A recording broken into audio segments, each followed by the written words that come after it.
আমি যখন ডিসেম্বর মাসে বাড়িতে গেছিলাম তখন এই গাছগুলো অনেকটা ছোট ছিল, কিন্তু এখন মাশাআল্লাহ বেগুন এবং টমেটো সাথে পুঁইশাক সবকিছুই আছে।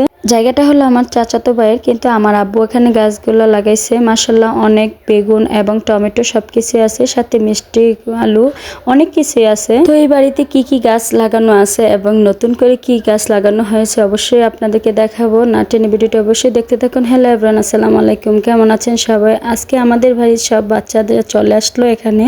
একটি গাছের নিচে সব বাচ্চারা ভিড় করে বসে আছে, তার জন্য আমিও চলে যাইতেছি। কেন ওইখানে সবাই ভিড় করে আছে, এখানে এসে দেখি আমার ভাইয়ের ছেলে একটা কোটা নিয়ে গাছের মধ্যে বাইরেতেছে, কিন্তু একটাও ফল পারতে পারতেছে না।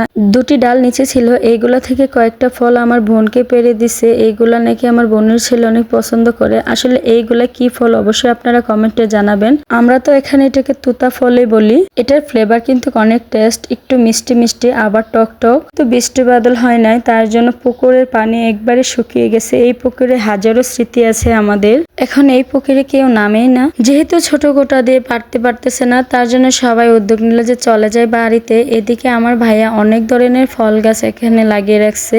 আমার আম্মু একটা কোটায় না আমার আপুর কাছে দিছে, এটা দিয়ে নাকি পারা যাবে। তার জন্য আমার ভাইয়ের ছেলে বসে পড়লো এটাকে মেরামত করার জন্য। এটাকে ঠিক করে ওরা কোটা দিয়ে তুতা পারুক। আর এদিকে আমার আম্মু টমেটো গাছ থেকে অনেকগুলো টমেটো পেরে নিছে। মাশাআল্লাহ অনেকগুলো টমেটো হয়েছে। যাই হোক, এই ছিল আমার ভিডিও। কেমন হয়েছে অবশ্যই কমেন্টে জানাবেন।